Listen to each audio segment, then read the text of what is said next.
2021, 20.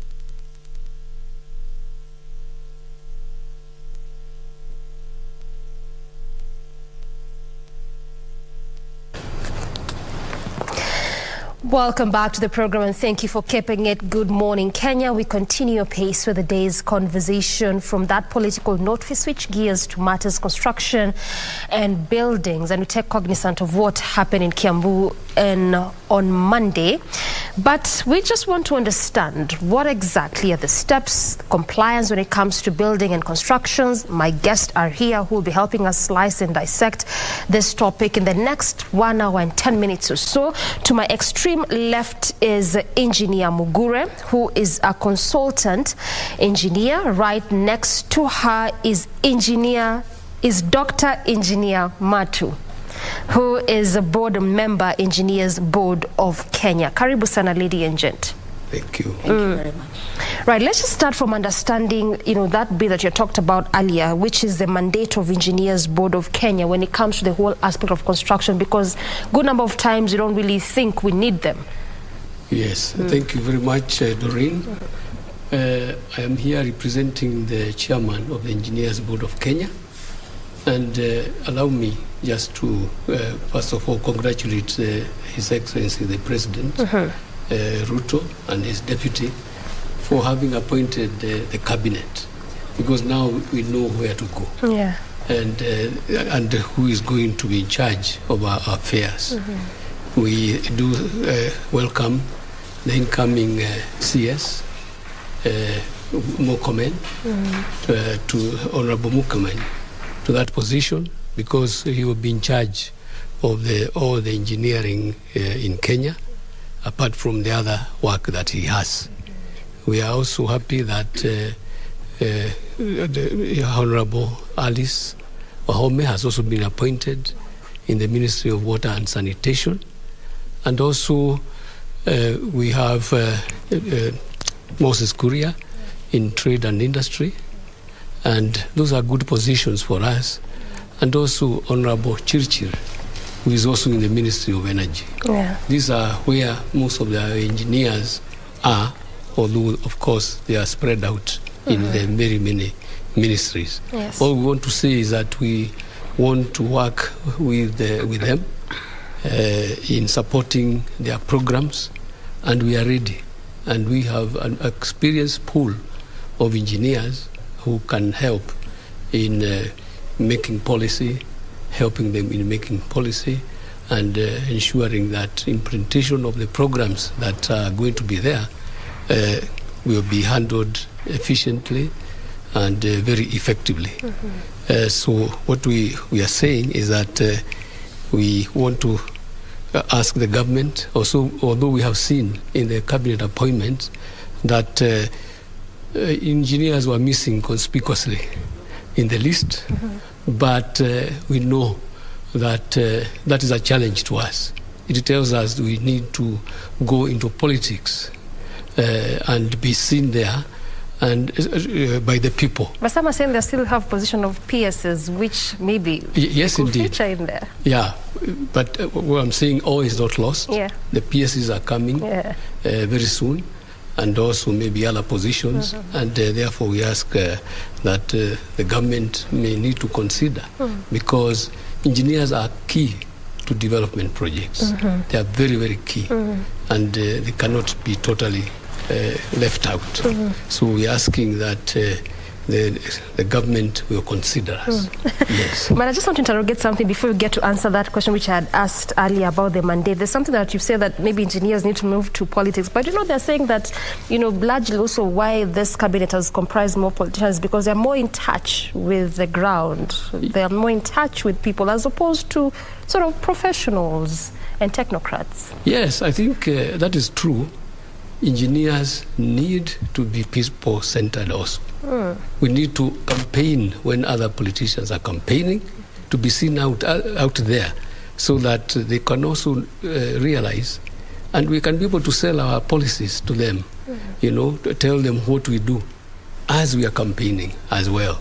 That is why engineers have not been very visible in the economy, although they do so much for the country, but they are not seen. But it looks like we really have to get into politics.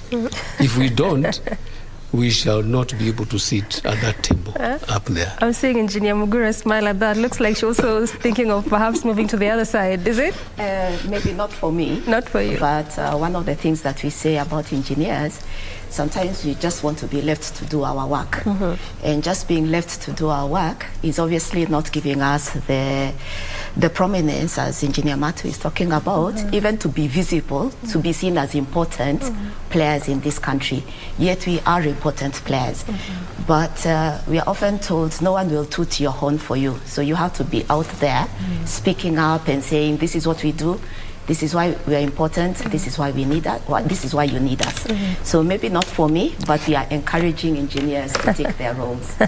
Not for Engineer Mugure, but talk to me about that mandate, since you also alluded so much to the fact that there's need for that recognition when it comes to engineer. What is this mandate when it comes to Engineers Board of Kenya in all of this as you talk about construction and building? Yeah, thank you.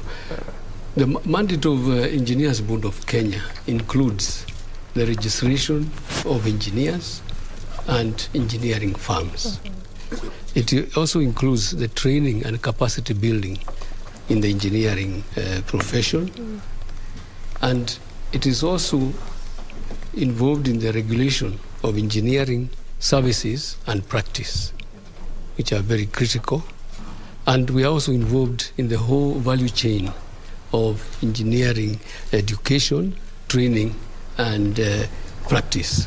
That is the main mandate.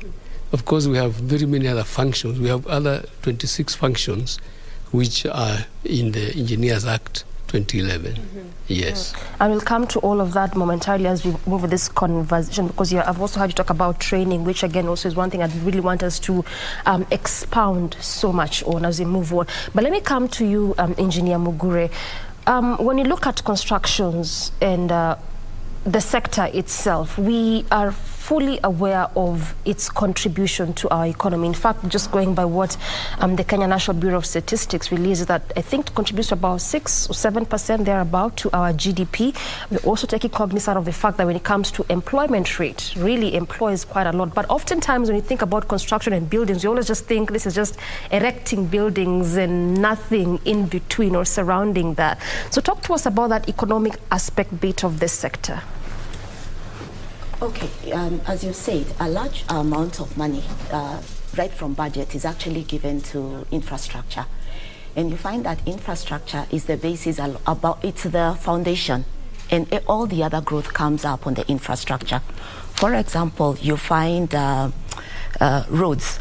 Once a road is built, it is amazing the kind of development that happens just alongside the road.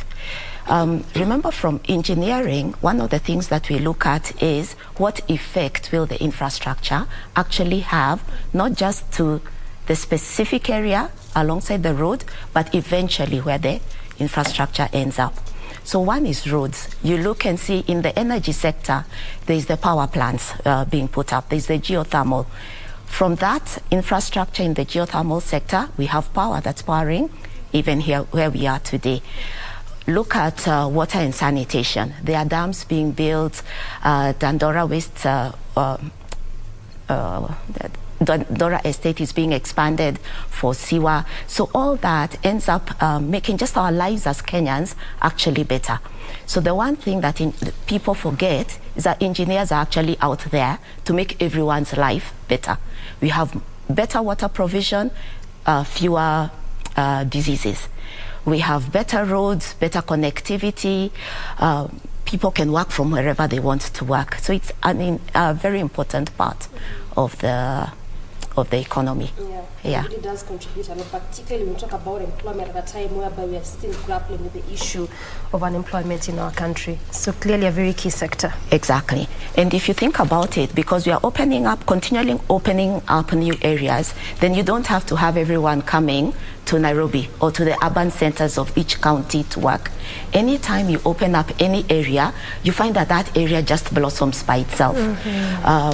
Look at something even as simple as a telecommunication mast. Any place where that is put up, a shopping center grows. Why? Suddenly M-Pesa is available. Yeah. You can send money home. So all that is part of infrastructure. Yeah, well said. And what you're seeing on your screen right there, that is, my director can just return that back. Those are just the images of what took place on Monday in Kirigiti, that is in Kiambu. Yeah, that's it.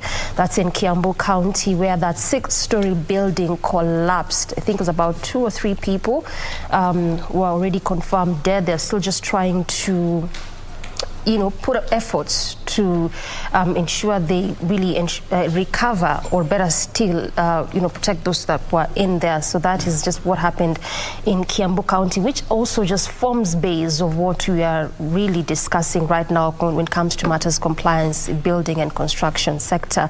And Kiambu County, this is not the first time this is happening. In fact, we had a series of this sometime last year, or better still, the better part of last year, and also into this year, when it comes to some of this building collapsing. And, this particular one was still under construction, a 6-story building still under construction. And so one would ask, at what point does this happen? Because then this is a building that hasn't even yet fully been finished when it comes to construction, but then collapses midway. Yeah. It is very unfortunate that any building should collapse at this day and age, when we have been able to train so many engineers in the country. Yes. And we have a big pool of those engineers. What it means is that engineers are not being approached by the developers. And if they are being approached, they are being approached only to do the design. And when it comes to construction, they are not approached by the developers. And that is the most critical stage, whereby these engineers should be involved. So it looks like the developers have found a way of going away from the engineers. I don't know, maybe they are scared of the fees, although we believe the fee is very little compared to the risks involved in losing a whole investment. It is a very small risk, actually, to talk about. And I want to give you some statistics of the building collapses. There was a report which came out recently, in April, and it shows that the building collapses, which were reported, there are many that are not reported. We had 105 of them reported, and the loss of lives was 142. And you know the impact, socio-economic impact of losing lives. It goes far beyond the individual who have been lost. And then the injuries, we had more than 300 injuries and above. And what we have estimated is that the cost of the investment lost is about Kenya shillings 3 billion, So economically, we are also losing a lot. So it's not just an aspect of the life being lost. It has a ripple effect. It has a big ripple effect, And finally, it translates to a very big problem for the country in the terms of the socio-economic development. It also does more or less scare away the investors, whether private or foreign, because they may not see how their work is going to be done in such an environment. And therefore it finally has a significant negative effect to our vision 2030 for becoming economically recognized. Well said. And also this is some of those issues that will continue to just expound further, because when you look at those ripple effects, at the end of the day, it comes back to down to us, particularly when it comes to our economy as a country. Yes. And also it erodes the trust given to our engineers. And you're thinking they're incompetent. You're thinking they're incompetent. Sooner or later, you may find people shunning away from tall buildings, going for low houses, so that they reduce the risk of having a collapse. And that is very, very serious in this case. Indeed it is. And just again, what you're really having there, I think as of Monday, actually not even I think, as of Monday, we had 2 people confirmed dead, and as I said earlier, those recovery efforts are still underway. In fact, even just what we got from NCA yesterday, that is the National Construction Authority, just trying to really look at how the situation was. Some, in fact, saying that that building was already in the alert. It had, particularly when the first floor had already been constructed, was already in the alert. So it just simply means that it was not supposed to continue in terms of construction. So then again, what normally happens that even after they've been put in the alert, the construction process still continues. That is also part of what we'll be slicing with my panel as we continue apace with this conversation. But just picking up with you, Engineer Mugure, Daktari has mentioned quite a lot of things, particularly when it comes to that bit of not engaging engineers, and he's touched a bit on the fact that perhaps it could be the aspect of people thinking that then they are too expensive for one to afford. But when you look at the risks vis-a-vis what you're supposed to invest, and I think for us as Kenyans, we really don't want to invest so much in wanting to get the services of an engineer or a contractor, and particularly also when you look at this building that we're talking about, looking at it as an example, NCA had already put it in their alert when it was on the first floor, but still the construction process was still ongoing, and look at what it has done, you know, in that area. So is it just a question of not wanting to invest in terms of fees, and we really are so much easy to say, okay, fine, let me just continue with the process? I don't know that that is the only reason. One, I think there's a part of just lack of education as to why do you need the engineer. So it's more seen as a suggestion as opposed to something of necessity. And so I'm a structural engineer, and what we provide are the structural drawings that are actually used during the construction process. But you do find the architect also draws. So the architect, if it's a residential house, will show this is the bedroom, this is whatever. So somehow people are more clear about architectural drawings. Up until today, I have people who ask me, what exactly are you drawing? And I already have a drawing. So there is one, a lack of understanding of even why you need the engineer. Then secondly, the issue of also money comes in, and then it is seen like the engineer is not really that important. For whatever reason, we have a lot of faith in the fundi, the person we call the fundi. So you find this developer is putting up a massive development costing 20, 50, 100 million, but will trust the fundi, because the fundi will say, this is what I have constructed before. And again, so I think it's just having that, but you also hear people calling the fundi engineer. You know, so I think there's just lack of understanding exactly what's our role. Who is an engineer? Is everybody who is on site an engineer? Is the graduate engineer? So for example, you're calling us engineer. An engineer is once you're registered. So you start off by being a professional engineer. So the graduate engineer actually doesn't go with the term, should not be called with the term engineer. But I find anyone, once you're educated, you're in school as an engineer, we already start using the term. So I think all these things erode and hide the exact importance of having this registered engineer, who exactly is, and then maybe there's even a lack of understanding who's the registered engineer versus the graduate engineer. Why not use the person who has just a diploma to design my building? Why not just go to somebody to sign so that the building can be approved by the county? And then if the county now has approved my building, then it must mean it was sound.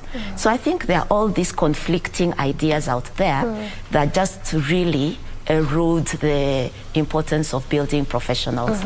Yeah. So then how does someone know? Because the way you're saying, at what point do you know where you're engaging someone who has diploma, someone who is a graduate, someone with that 1 year experience? Because basically what I'm getting from you is that there's really misinformation and lack of proper knowledge. Because again, also when you look at that particular building that collapsed in Kirigiti, Kiambu County, also largely what has been blamed is the contractors. I'm saying that there was greediness in them, lack of proper supervision all through.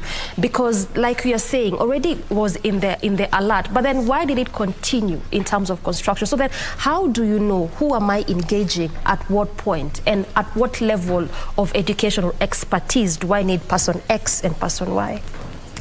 Okay, so first we are registered through the Engineers Board of Kenya. So if you wanted to see if your engineer is there, whether the person presenting themselves is an engineer and a registered engineer, should be able to get it from that portal. Then the other thing, IEK, we have a membership association, Institute of Engineers of Kenya. It's also taken up the role to really be educating in terms of this is why engineers are important, employed engineers, this is the value they bring to projects. And I think even just being on a show like this, so as I said before, engineers have taken a backbench, and now we have seen that we are suffering in the profession, because people see that building, and in some cases you might actually find there was an engineer on that project, but maybe not qualified enough for that kind of work. You might have found there was a design engineer, but during construction they were left out because maybe the developer did not want to pay the extra fees. But I also think that there's no developer who puts up a building thinking this is the risk and I'm willing to take the risk of a collapse. So somehow maybe that is even downplayed. So the numbers, as Engineer Matu has mentioned, are probably not being spoken enough for people to recognize that this risk, it's not 1 in a million. It's actually happening, because when you hear 105 building collapses, I mean, that's huge. In a year, that means it's 1 every 3 days. So I don't know, maybe we are not talking about this. So it just looks like a small risk of what does it matter? So I think education is a big idea, and not just from the engineers. Remember, there is also a bigger fraternity involved in building constructions. There's the architects, who you will see are also very strong quantity surveyors. I'm a civil engineer, but they're also mechanical and electrical engineers. So just keep on, don't worry about that. Okay. So you find all these people need to be actually engaged to just make sure that there's success in the entire ecosystem. Yes. And I mean, we cannot also overemphasize on the aspect of experience at the end of the day. Exactly. Really important. Exactly. Dr. Matu, that bit of risk, I mean, I like what engineers talked about, that there's no developer who puts up a building or erects a building knowing fully well that in the next 2 years it might collapse, or midway, like what you're saying, it might collapse, and really not want to invest firsthand. So clearly, just going back to that aspect of misinformation and lack of proper knowledge. And we equally had that sometime, can't really quite remember the year, but the building that collapsed in Huruma, and there was a recommendation that the buildings around that area needed to be deconstructed, but we haven't really also seen that. So I mean, you already been informed that there's already a risk in this area based on what has happened in this particular building, but then we still don't feel the need to want to take the necessary steps and measures. Yes, indeed, that's what shocks us so much, that you are willing to invest about 100 or 200 million from your savings or from a loan, and you give it to a fundi. You don't want to involve and at this point the fundi is now the engineer. Yes, you must understand the risks involved even in the construction bit itself.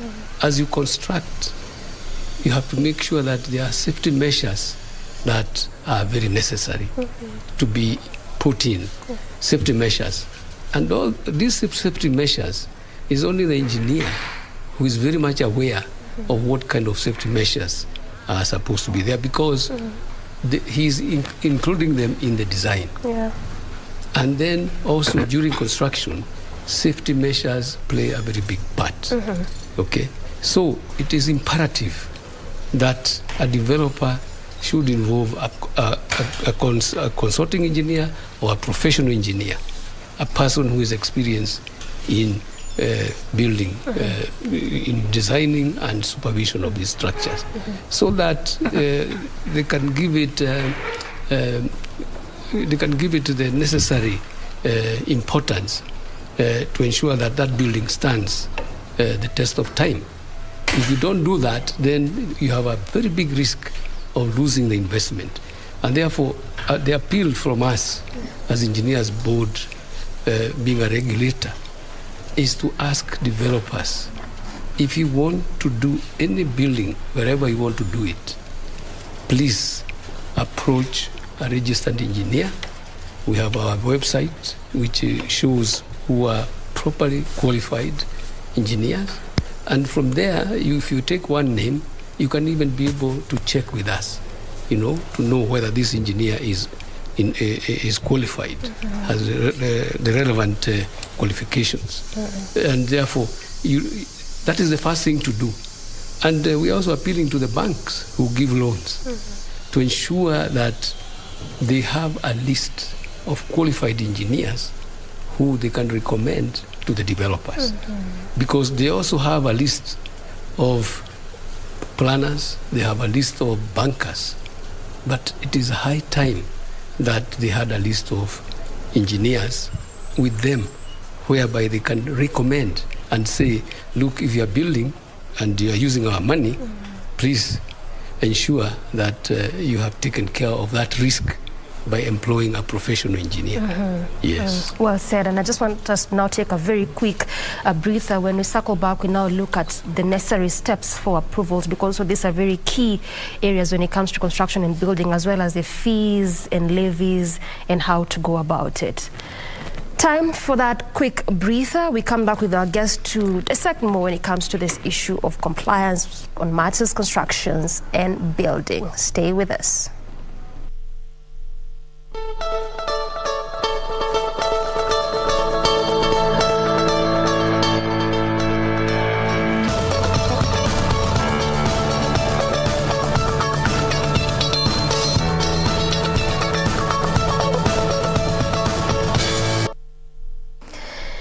Welcome back to Good Morning Kenya. We still continue with our conversation on compliance in building and construction sector. Still holding court with my guest to my extreme left, that is Engineer Mugure, a consultant engineer. Next to her is Dr. Engineer Matu, board member, Engineers Board of Kenya. And just to give you also the very latest with what we are getting from Kirigiti, Kiambu counties, that so far police say to have removed 2 bodies from that area and also rescued 7 others. Of course, what we know is that rescue missions are still underway. This is a building that collapsed at Kirigiti Shopping Center in Kiambu County on Monday. Still quite a lot coming from that particular area, as we have already established, is that quite blame has shifted to the contractors because of non-compliance, I should say, in terms of a proper supervision, as well as greediness when it comes to these contractors, which is also part of what we want to discuss right now. And coming back to you, Engineer Mugure, I just want to get your very quick steps in terms of when you want to start a construction, before you even commence on the process. What are these critical steps that need to be followed? And even as you respond to that, we're really becoming very much aware of what is happening in Kiambu, because you're seeing that blame game being shifted to contractors. And so one would think, are they the only persons in a particular construction that blame would sort of like shift to them in this aspect? What are those things that you need to be looking at? Okay, so for a building project, a client would ordinarily first go to an architect. That's the first step. First step, Okay. Because the architect is able to look at the site where you want to put up this development and advise on best use of the site. And so assuming you want the area, and also advise, is that what the area is zoned for, and is it allowed for? And so assuming the area, you want to put up apartments, and the area is still under what we call single user, where it's just one home owner, piece on a property. Then there's something called change of user, where there's a planner who comes in, changes so that the land can now be used for what we call multiple dwelling, which is apartments from a single house. Then the architect draws up based on 2-bedroomed houses, what is popular in this area. The county allows that we can go to up to 6 stories or to 10 stories or to 13 stories. So the architect does that drawing. From there, and engineers are then brought on board. The structural engineer then looks at the architect's drawing and comes up with what you call like a framing structure.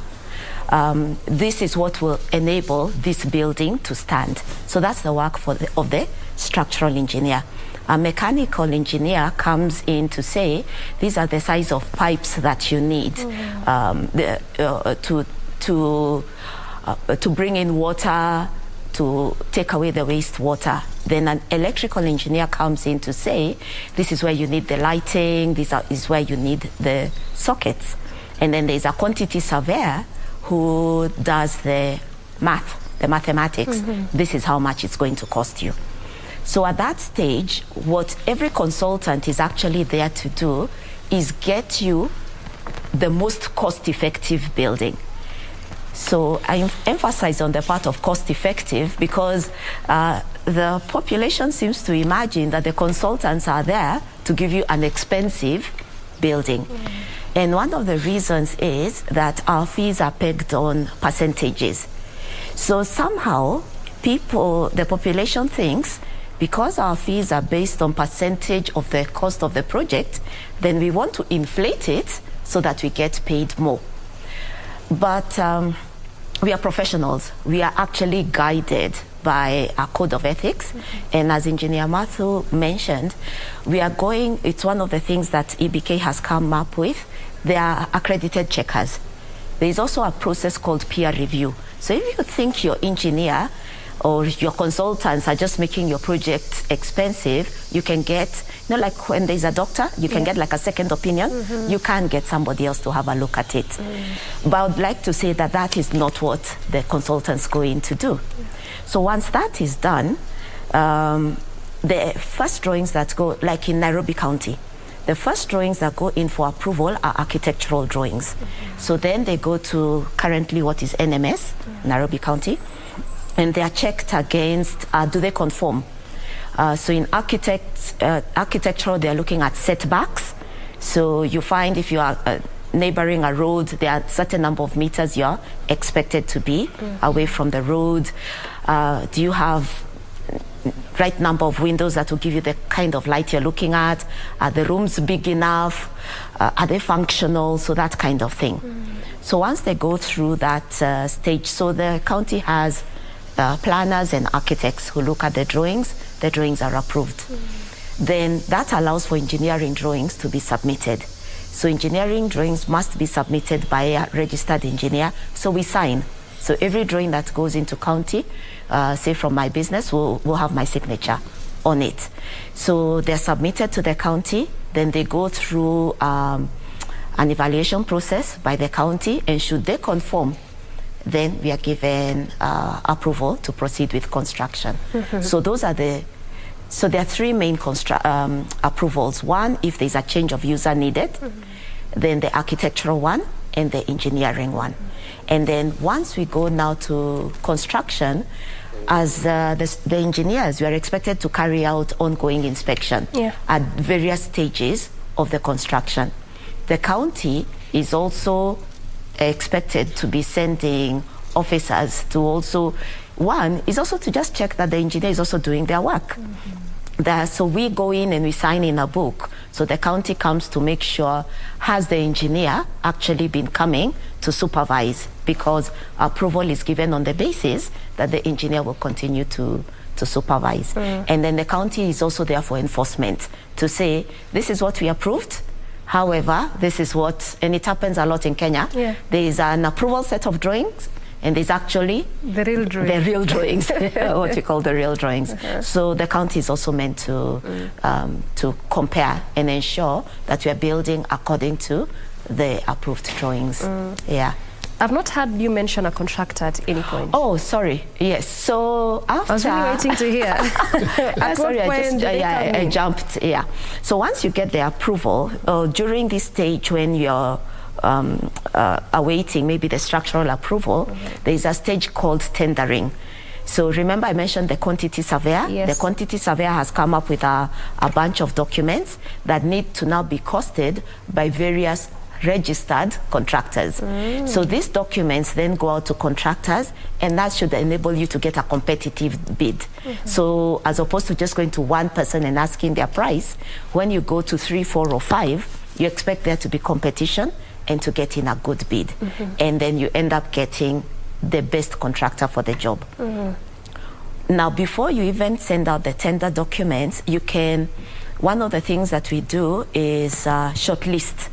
So there are projects of different sizes. So the one of 10 million, you see even NCA has contractors from NCA 1, I think, to 10, I'm not very sure, around there. So NCA 1 is the topmost. So they can do any project, you know. So they have categorized them. Exactly. Yes. Okay. So you find, say, NCA 5 will be doing work worth, I don't know the figures very well, but for example, between 10 million and 20 million. So ideally, you shouldn't call in an NCA 5, say, contractor if his cap is a job of 20 million onto a 50 million project, because that shows he has not been deemed proficient to carry out a big enough project. Now, yeah, so that's where the contractor comes in. So you need to have picked the right band of contractor for the project that you want to undertake. Then once the contractor now is appointed, the work starts. He follows the engineering drawings, the architectural drawings, the various engineering drawings to construct, and then the various professionals are at hand to supervise each stage of the work.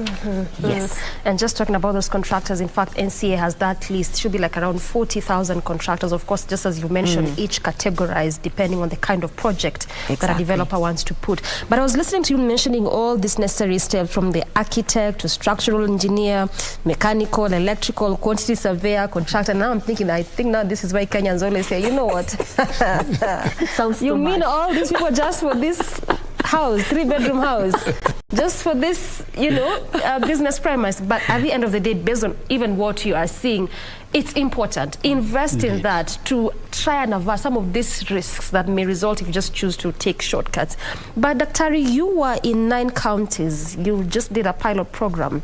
Yes. Talk to me about this countrywide assessment that you did in structural building, and what exactly were you able to gather from these counties that you went? Yeah, the board conducted a countrywide structural assessment study. It was a pilot study, and it was a risk-based study, sort of, meaning that we took some report from National Construction Authority on buildings which had been condemned, and we started from there. And therefore, we went to those 9 counties, which included Nairobi, Mombasa, Nakuru, Kisumu, Kakamega, Vihiga, and Kajiado, and Kiambu, because that's where there are many, many problems. And our findings... These are the key counties. Those are the key counties where we find that a lot of construction works are going on. And, even Eldoret is also, there's a lot of work going on there, but we have not gone to Eldoret yet.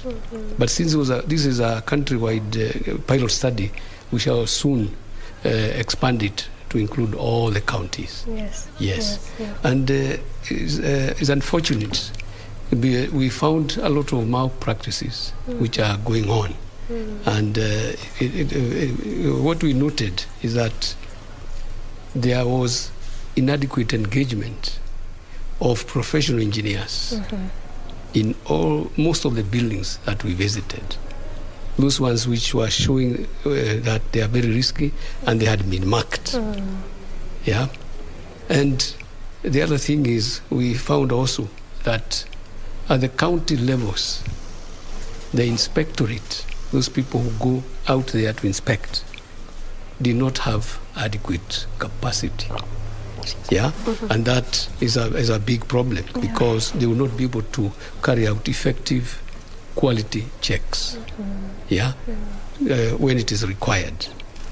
So, and then we also noted that there were those very unethical malpractices and unethical conduct by industry players themselves, professionals who are also engineers. You would find some professional engineers, instead of carrying out the work, checking the designs. They actually are simply stamping documents given to them by people who are not experienced, neither registered by Engineers Board of Kenya. And it's a way of earning money, but they need to be involved in actually checking that design, either done by a graduate engineer or whoever it is, to ensure that that design can stand the test of time. So then it means these issues do not just emanate from the developer, one who wants to erect a particular building, but it also cascades or escalates to the professionals themselves as well. Yes, indeed. But I think the beginning point is the developer, because he is the one paying. Okay. So what happens is that some people who are out there in the industry, maybe technicians, who have not reached a level of even being called graduate engineers, say that they are capable of actually designing a project. And they develop and they give very little, very low fees. If Engineer Mugure was going to charge 1 million shillings, those people could give even 100,000. And then those people now are connected to the professional engineers. Okay, they would come up with a design, some of it being copy-pasted, and then they would take it to the engineer. And that engineer will just stamp. And finally, what happens is that the developers do not even actually know the engineer properly. Okay? Because they were given that design by another level. Okay? And that's why we found that is when we toured and inspected these buildings, we found that on the signboard itself, where we are supposed to display the professionals involved, the developer's name, the engineer's name, the architect, the QS, we found that the person who is in the drawings, showing us having done the drawings, his name does not appear on the signboard. Yet they did the drawing. Yes, they did the drawing.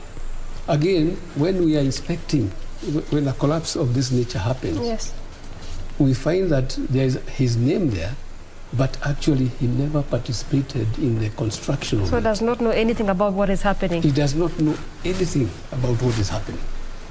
So those are the kind of malpractices which we are facing, and they have a big impact to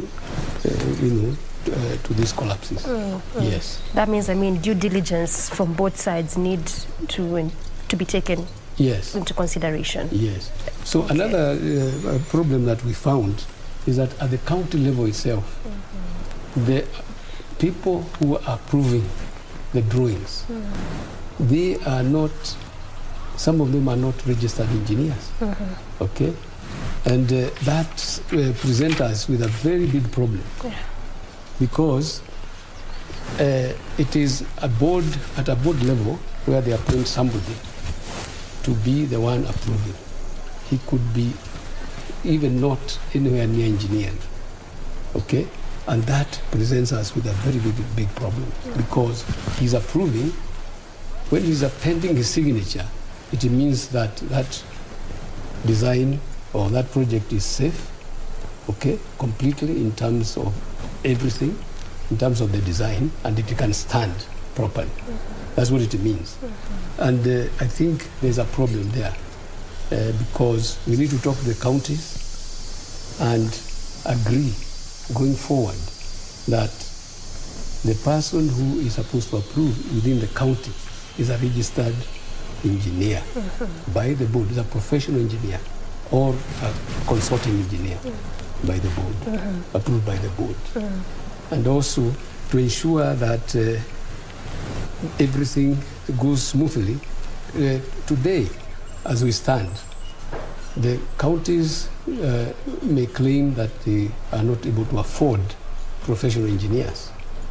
But on the other hand, they can actually be able to go to the central government and ask them to send some engineer, to second some engineers at the country level the engineers who can actually help them in reviewing the designs which are done by professional engineers and recommending for approval.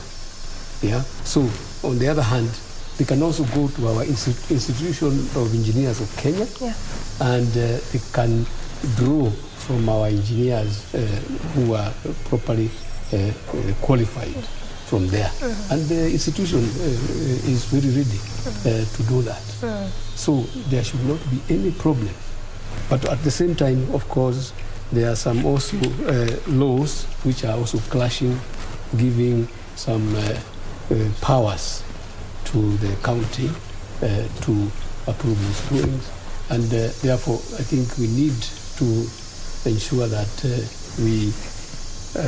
those laws are harmonized to ensure that only one body is capable of handling the approvals. Yeah. So these are some of the problems that we are facing, and those are very, very serious issues which we need to overcome.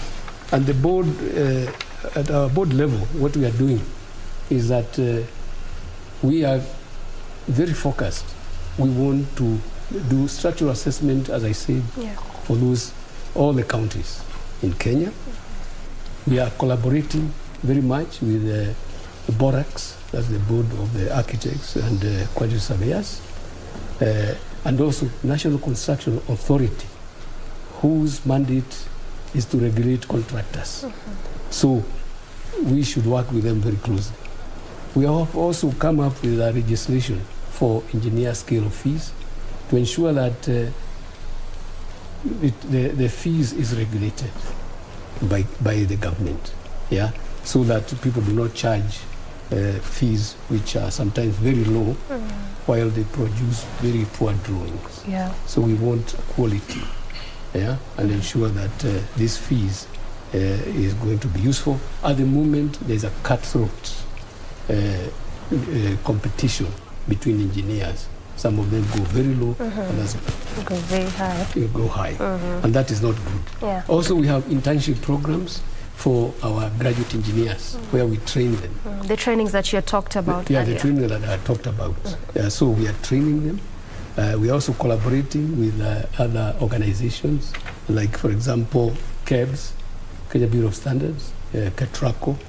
We have Isuzu, and many others, to ensure that their engineers are properly trained and can register when it is time to register, which is a minimum of 3 years. And I also believe that there are plans to expand, this assessment to other counties. Yes, indeed. As I said, actually we need to expand it. Our goal is to expand it to the 48 counties. The 47 counties. 47 counties, yes. And we also have compliance tools. That means if you want to know an engineer, ask him for his stamp, ask him for his identity. We are giving identity cards to say this is a professional engineer, and therefore she should be able to show.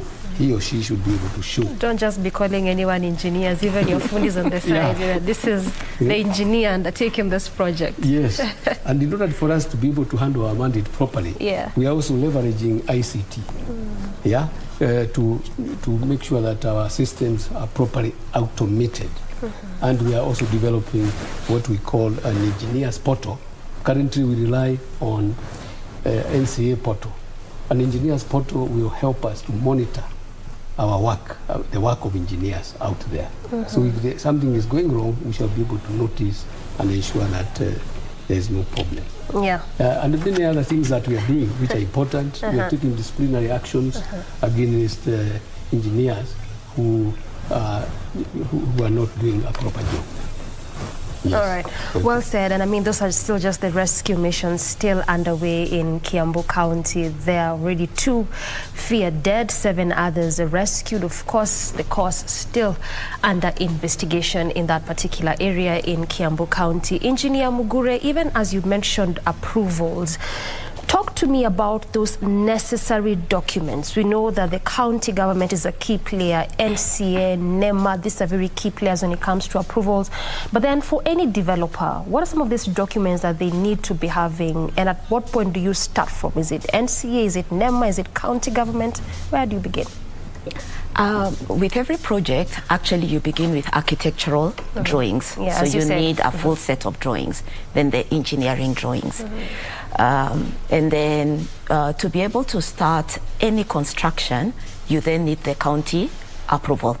This is the first set of approval? Yes. Yeah. Then depending on the size of the project, then you will need NEMA approval. So NEMA approval is not needed for every... I don't know whether that's very correct. Anyway. For every project? I don't know. It's the... Yeah, because I don't know that all residential houses... they require. But maybe what they don't require is a full study. So when a project has a big impact to the environment, there is what is required as a study that's undertaken. Whereas for the smaller projects, then you'll just submit the architectural drawings, the engineering drawings, and once they evaluate that, they can give that approval. So the next one, so we've talked about the county approval, NEMA, and then lastly, for the contractor to start on site is the NCA approval. Yes. I can already hear my director saying you only have 3 minutes to finish this program. But I really wanted us to touch on the fees, the levies, and perhaps I can just let you respond to that very quickly, because we understand that the government, in its own wisdom in 2017, had done away with some of these fees, but over time these have been reintroduced. And just how and why are they important? Because part of why they were removed is because it was being said that they were an impediment when it comes to investment and construction. Very quickly, what would you say to this? Well, yes, indeed. I think it is adding to the costs of projects in a nutshell, yes. And therefore, we believe that regulatory authorities should actually be more or less funded by the exchequer to that extent, because frankly it will impede on the development of these projects. Many people, if you have to pay for NEMA and they charge as a certain percentage, you can imagine a percentage of 1 million, they charge about 0.5. Actually, that was introduced, is it in June or July of this year again? Yes. That is a huge cost. And you haven't even started constructing. Yeah, or if it is 100 million, you'll be charged the same fee.